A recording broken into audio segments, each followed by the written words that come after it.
The Spirit's Book. Freedom of Conscience. Questions 835 to 842.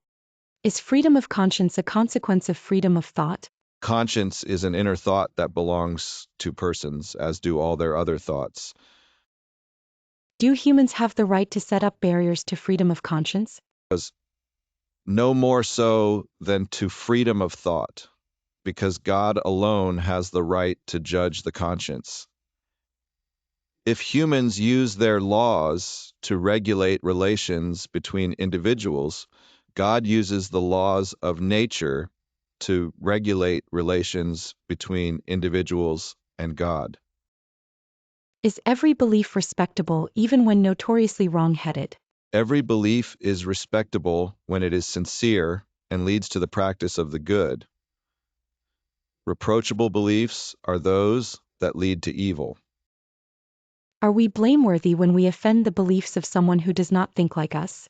It shows a lack of charity and goes against freedom of thought.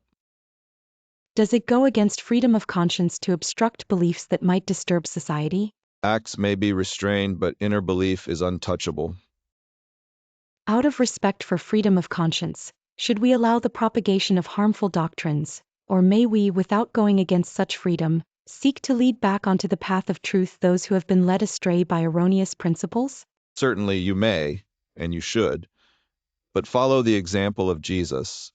Teach by gentleness and persuasion, and not by force, since that would be worse than the belief of the one whom you desired to convince. If there is something that should be allowed to be imposed, which is goodness and fraternity, but we do not believe the means for doing so is violence, conviction cannot be forcefully imposed.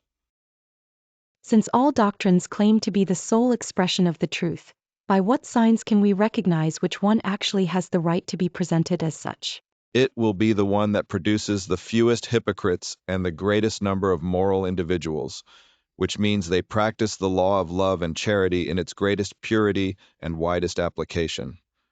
By this sign you will recognize which doctrine is good, because those doctrines that result in sowing disunion and establishing divisions among God's children can be only erroneous and harmful. Subscribe now and embrace this journey and let the light of the Spirit guide you.